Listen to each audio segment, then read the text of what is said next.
Hi guys, my name's Avi Krishna, but you can call me Avi. I'm going to be your LRDI instructor here at Grad School Learning for your IPMAT preparation. And this is going to be a series of video on the strategies that you can use on the type of questions that are present in data interpretation. The first topic that we are picking up today is tables.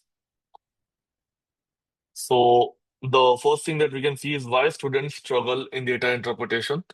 Most students think data interpretation is all about calculation, but that's not the real problem. The actual problem is the lack of strategy that students have. And today we are going to fix that. Also, for the slow calculations, as I want to say, you can look at our GS platform, GRADSKOOL Learning, and we've made many videos on your quant strategies as well, which would make your calculations more faster. So you can use a four-step approach that we've come up with. This is what would help you solve almost all of the DI questions that are present in your exam pretty easily. And in the approach, the first thing that you have to do is to identify the structure. Identifying the structure just means that you have to look at if the structure is a table, if it's a caselet, you know, if it's a mixed DI, it has bar graph and pie chart present, or if it's something else. After identifying the structure, you need to scan the set. Scanning the set just means to look at the numbers present, what type of values have been taken, and by looking at these things, you can see if the set is easy, moderate, or difficult for you. Also, when you're scanning the set, do look at the questions, because the questions also tell you if the set is on the easier side or on the difficult side. After scanning the set, you need to observe the pattern. Observing the pattern just means to look at the information present, to decode the information, and to see if it's an increasing approach, a decreasing approach, or something else entirely. And after that, all you have to do is to solve smartly.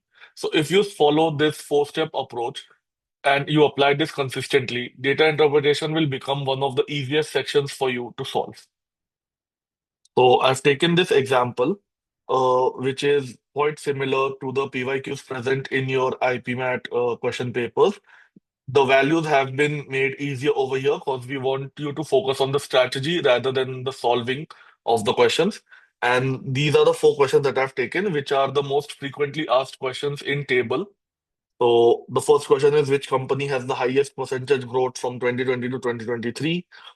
The second is to approximate ratio of company A to D in 2022. The third question is, in which year is the revenue highest? And the fourth is to compare B and C companies B and C growth between 2021 and 2023. So let's start with the first step, which is to identify the structure.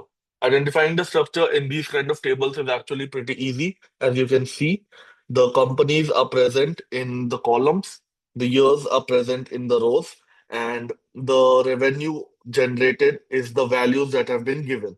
So if somebody were to tell you, uh, if somebody were to ask you the revenue generated by company A in 2020, all you have to do is look at company A 2020, and this is the revenue generated. And easily you can say that it's 120. Similarly, you can do for all of the other companies as well.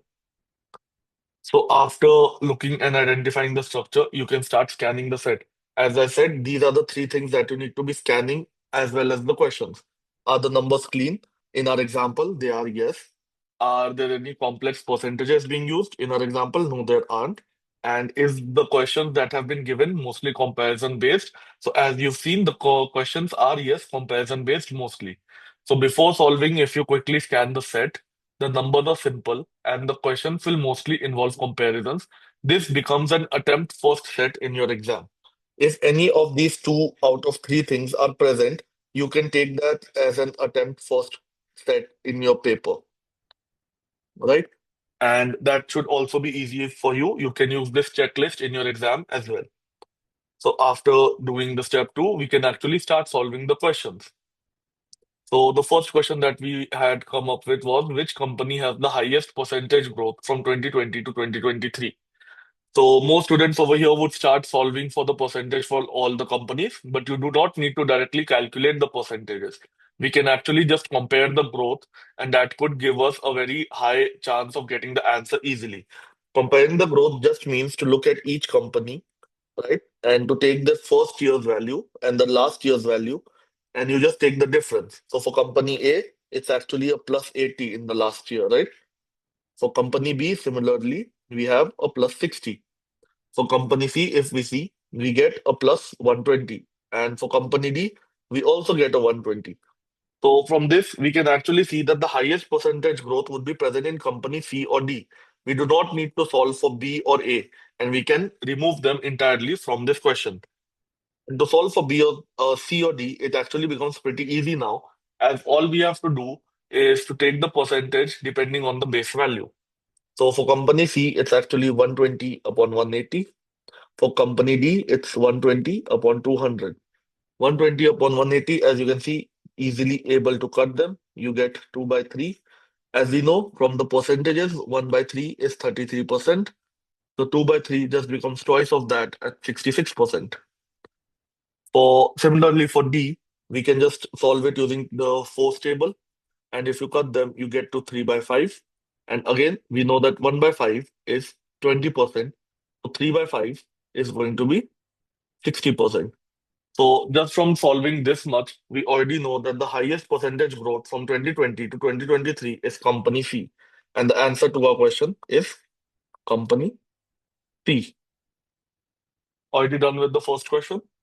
Let's go to the second question. The second question was asking us the ratio of A to D in 2022. So again, over here, we can use approximation instead of the exact calculation. It's asking us A to D in 2022. Let's try to find the exact values. So 2022 and then A to D.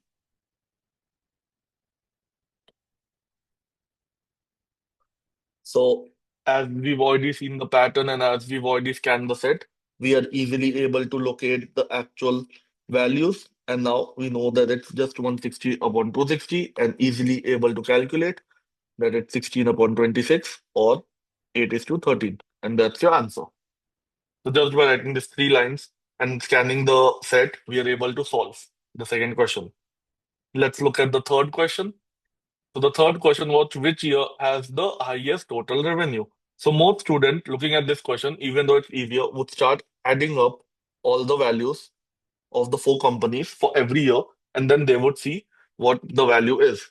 But you actually don't need to do this, right? As we scanned the set for the patterns available, we saw that this was an increasing set and that all companies have an increasing value over the years, right? So we can easily decode that since every company is increasing, total will also increase. And then 2023 will be your answer for the highest total revenue. Without even adding anything, we know that 2023 would have the highest revenue, and that's your answer. So this question would actually be done just by scanning and seeing the patterns that are present in the set. You didn't need to calculate anything, and this would be one of the questions in the paper that you can solve quite easily. Let's look at question 4. Question 4 was talking about comparing the growth of B and C between 2021 and 2023. So first, let's get the actual values that are asking us. So 2021 to 2023, they're only asking us about this part of the table, right? And they're only asking us about company B and C. So this is the only part that we're talking about. We don't need anything else. This is all we need. And they're asking us to compare the growth. So just like question one, we can actually just use differences instead of percentage. And using differences, all we need to do is take the first year with the last year, and we get that this is a plus 50 and this is a plus 90. So without even taking percentages, just taking the difference, we know that company P grows faster, right? Clearly, we can see that company C is growing faster than company B, and that's our question 4. And with this, we are actually done with the set. We're done with 4 questions in under 5 minutes. Even though these were easy, if you were to just use this strategy, you could easily solve a moderate set in 6 minutes quite easily. And the key learning for you in this video would be the four golden rules that we were talking about. And that is to understand the structure first, right? Rather than starting to solve the question, you need to understand what the structure is. You need to identify what the rows and columns represent before solving anything. You need to check the units. Are the units present in rupees? Are they values or are they percentages?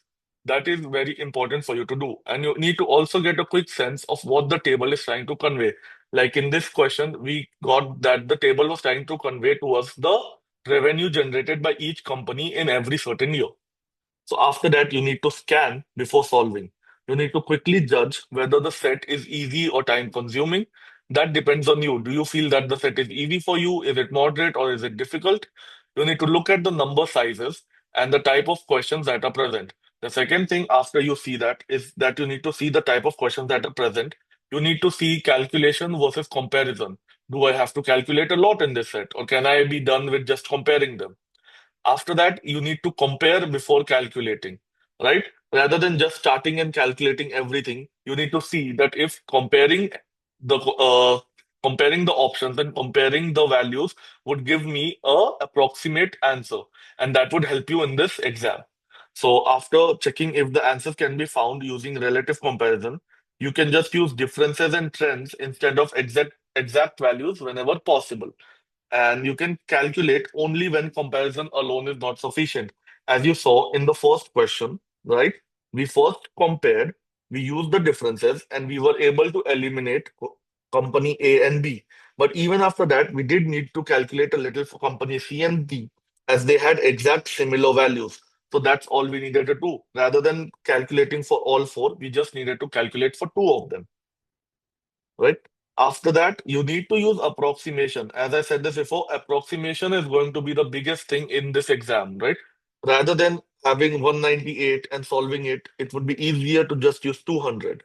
If you're getting a value like 21 upon 60, well, that's easily solvable. Let's leave that. If you're getting a value like 23 upon 60, you can easily change that to even 24 upon 60, depending, or you can change it to 20 upon 60, depending on which is the one that's working for you, which part works for you in that question. And you need to focus on getting close enough to match answer options. You don't need to get the exact answers most of the time. If you're able to match it to an answer option, that works perfectly. So these are the four key learnings that you need to use and avoid these mistakes if you want to improve your accuracy. So the last thing is that table DI, these are easy marks with the right strategy, as we've shown. Just using this strategy would be very good for you. And this would make table DI one of the easiest scoring areas in IPMAT. So that's all for today.